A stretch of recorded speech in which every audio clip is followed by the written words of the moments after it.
What up, SNA Assassinators? It's Super Ninja Austin back here with another wrestling news video on the SNA podcast on September 28th, 2024. And we're going to be talking about the wildest and intriguing wrestling news stories, rumors that you SNA Assassinators need to know from the Sportskeeda article. And then we're going to be starting off today with some main event Jey Uso news now, as there's what WWE makes a big announcement about him amid rumors of him dropping the Intercontinental Championship belt. And it says Jey Uso has been the talk of the wrestling town since winning the Intercontinental Championship this past Monday on Raw. Meanwhile, WWE has officially revealed his status en route to the Bad Blood Premium Live event. On the recent episode of Raw, the Yeet Matter did the unthinkable when he knocked Braun Breaker off the perch to capture his first singles title. The show ended with Jey Uso celebrating his title win, surrounded by fans in the arena. Last night, WWE aired a commercial during SmackDown advertising the former Bloodline member for September 30th edition of Monday Night Raw. There's no word on what the 39-year-old star will do on the show, but a championship celebration of sorts cannot be ruled out. With Bad Blood right around the corner, to see if main event Jey Uso meets his first challenger for the Intercontinental Championship on the Red brand next week. And meanwhile, recent rumors have suggested that Jey Uso's title run will be short.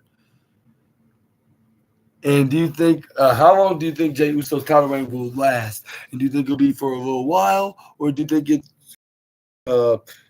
going to be the shortest reign that we ever seen in recent years, in recent memory, I should say? Let me know down. But either way, let me know down in the comment section right down below. I need to fix up my hair. I don't know.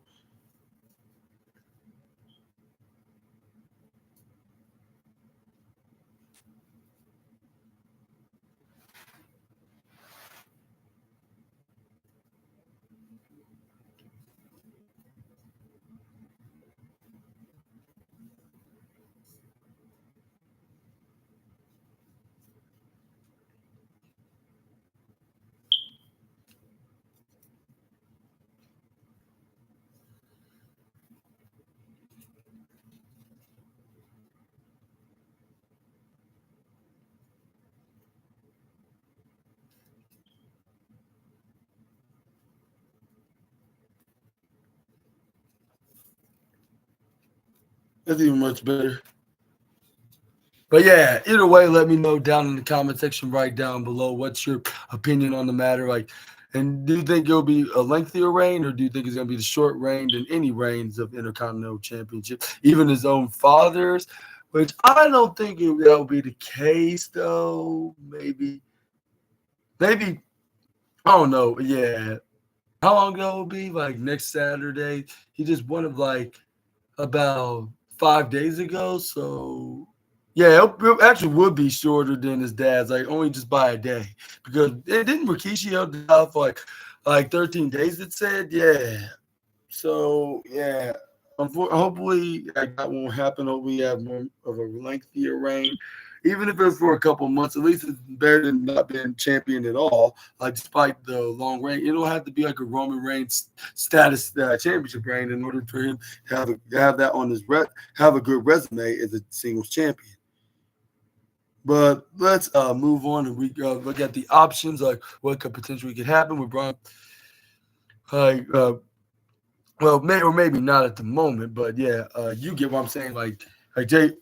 Yeah, let me know in the comments below. And do you think Jey Uso totally deserves this moment? I think he definitely do, but I thought they're gonna wait like for a bigger stage, like to push Jey Uso becoming this first ever singles champion. But it seemed like that they don't want to wait any longer, and they want to pull the unthinkable, do the unthinkable, like with showing a sign to the fans that we're not always predictable, like, and it's not always what it seems, which y'all would assume it to be, kind of situation. Yeah.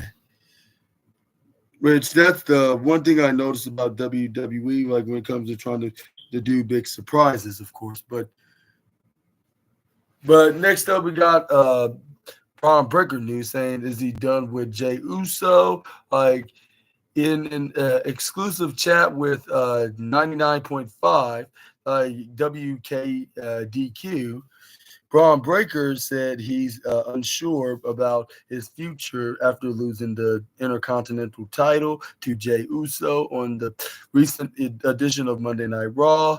However, the second generation star asserted that he had the right to a rematch for the IC title in the future, and and and he explains, I mean, that's yeah, he, or I would say more likely he stated, I don't back down from anybody, but certainly right now the future is a little bit unknown. I'm not really sure. I guess I'll just have to wait. Was my championship. I have a right to a rematch. That's how it typically goes. We'll see. I don't know if it's true, but my place, like, I need to go elsewhere. Like, and something else comes up, I'll answer the call. I I'll answer, and then Braun Breaker. It says Braun Breaker's title reign ended after 51 days. The 26-year-old Raw superstar will certainly have to earn a shot against main event Jay, since the automatic rematch clause no longer exists. It will be it'll be interesting, like, to see what the Triple H led creative team has in store for the dog of WWE, like, in the coming weeks. And what are your thoughts on this matter? Like, do you think that we're gonna see Braun Breaker gonna get a rematch, and do you think it's gonna be by a number of contenders match? Which I think they'll build things up for this Monday, like with Braun Breaker's, like, he demands a rematch, and then we can see someone like, I don't know, like an Ilya Dragunov, or somebody that's like a mid card babyface and come out there to challenge him in a match, which we can see Braun Breaker winning. But yeah, let me know about that in the comments below. Like, if that's gonna be the likely creative decision that WWE is gonna be doing. But we're gonna move on to the next slide. Let's talk about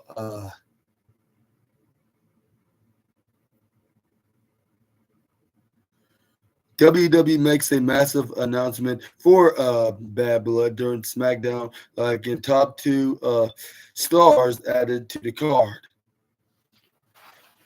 WWE has finally filled up the match card for next weekend's Bad Blood Premium Live event. However, there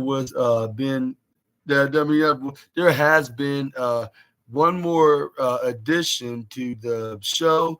Like, in during the week's episode of SmackDown, Bianca Belair and Jade Cargill announced that they will be hosting Bad Blood. The WWE Women's Tag Team Champions did so and via a video package that highlighted the bitter rivalry heading into the main event. Like, Bianca Belair and Jade Cargill also teased a few VIP guests. Like, it remains to be seen who they are. Like, with Metro Boomin already likely to be there. Like the rapper has been heavily featured like in the promotion of Bad Blood, like alongside Cody Rhodes. Like considering the Cody Rhodes doing that stakeout thing, like what they're supposed to see, which Cody Rhodes like did not confirm him anything until the last minute. Like with them being in the car for like in the past 3 months, like yeah, I've seen what's going on over at the State Farm Arena, which we now know that it's because they're gonna have Bad Blood there, of course, yeah, which is the hometown of Cody Rhodes, and and yeah, like and there would be no doubt that Metro Boomin could make some kind of an appearance, like on the premium live event in some capacity. But but it also says that while the extent of the surprises is unknown, like Bianca Belair and Jade Cargill might be all over the show. The women's tag team champions may even have an in-ring segment like that. Bad Blood, particularly being confronted by Damage Control of their upcoming title match.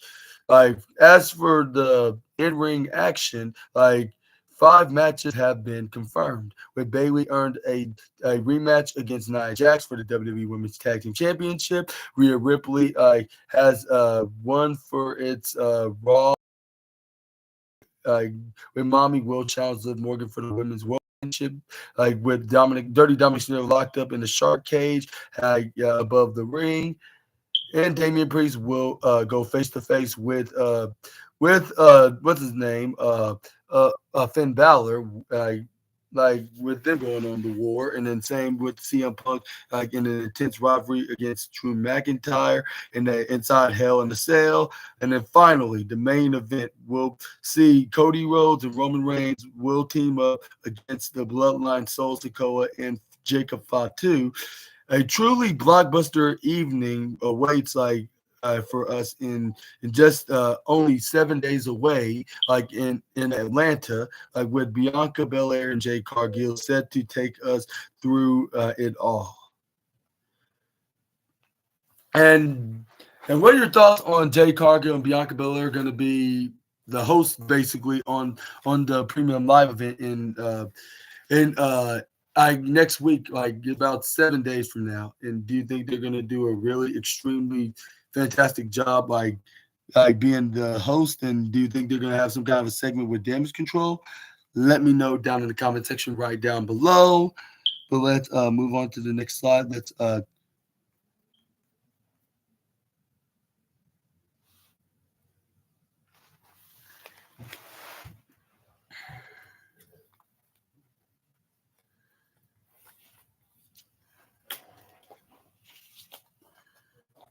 okay. Let's see what's the next.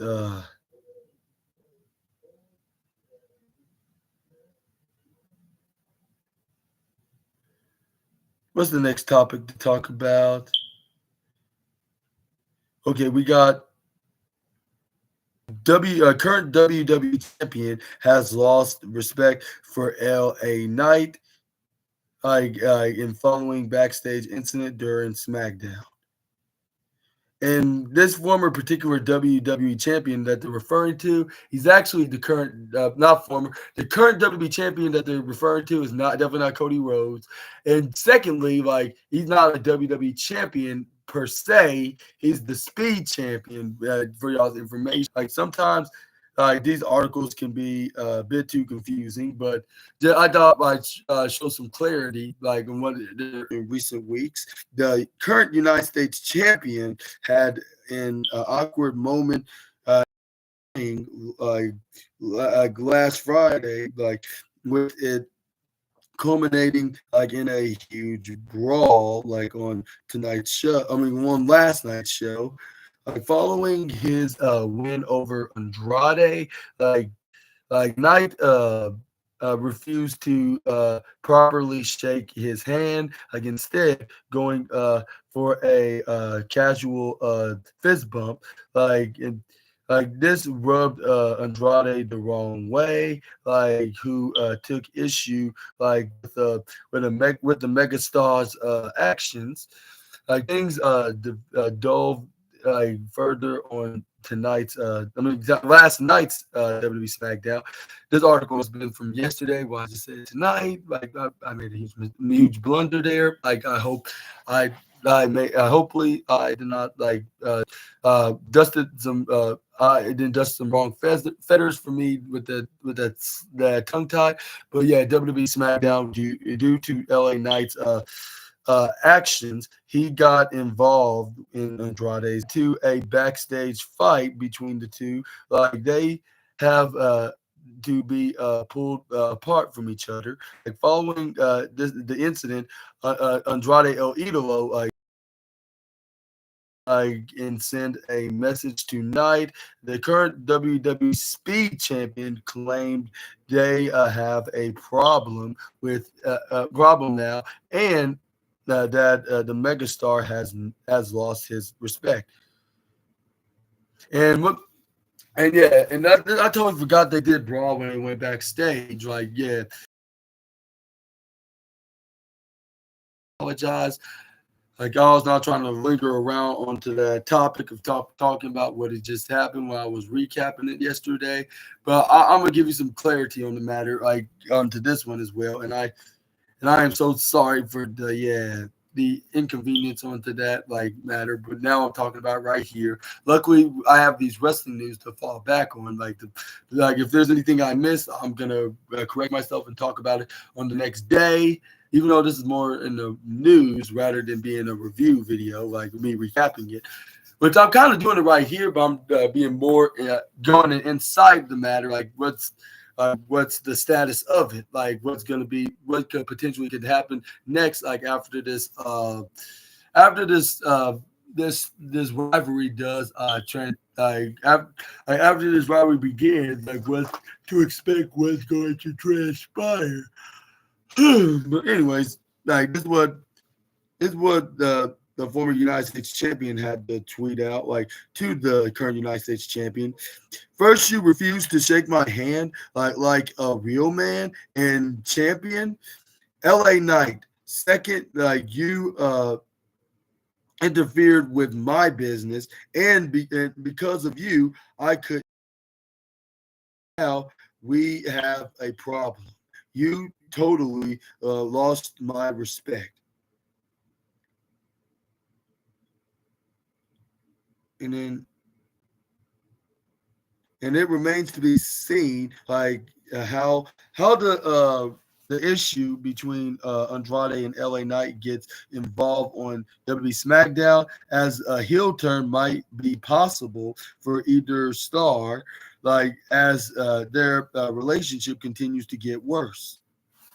That's why I said, like, one of these guys can turn heel, and it looks like teasing that he could turn into the dark side, like with LA Knight, like not showing much of him of respect, and that's what's gonna probably make him snap, and then this is where he's gonna probably eventually attacks him.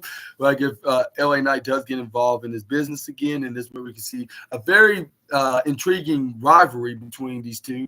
I would not mind this, even though like Andrade's babyface work has been working as of late, like with Triple H pushing him very heavily, like along with Carmelo Hayes, to the point that they put him in this rivalry of the 7 best series, which this was probably the smartest move that the former WWE champion and now chief content officer has ever done, like in his career or in his profession in the industry, like and yeah, like, and I hope that this push does not stop, like for both the master of El Idolo and him, which him is Carmelo Hayes. And for those that are unaware, like who I'm referring to, I call him. But anyways, yeah, hope something just tells me that these guys could be the next WWE champion by 2025. Even though I'm maybe are they not exaggerating, but maybe I'm taking too much in proportion, but it ain't showing that they could ride right off into the far distance, like as champion, like and run successful with it, like with them becoming the new WWE champion. Like, and I wouldn't put past like if they could be the one to defeat Cody Rhodes in a very smooth championship match that would get 5 stars from Dave Meltzer, even though that's very rare for somebody to get 5 stars from. Like, but I'm just trying to come up with a good example, like who could give him a perfect 5 stars, which he fits in that bill, I guess you could say. But let's move on to the next slide. Let's talk about.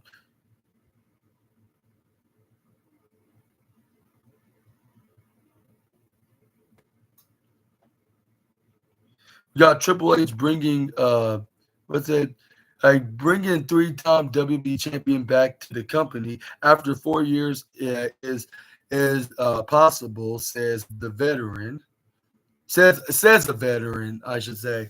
And whoever this guy may be, like, yeah, he must have gotten released from what's that called, from the what's that the from that budget cut from the first. I'm saying it wasn't because of the pandemic. Like, McMahon was using that as an excuse to fire these guys, just to say using the business.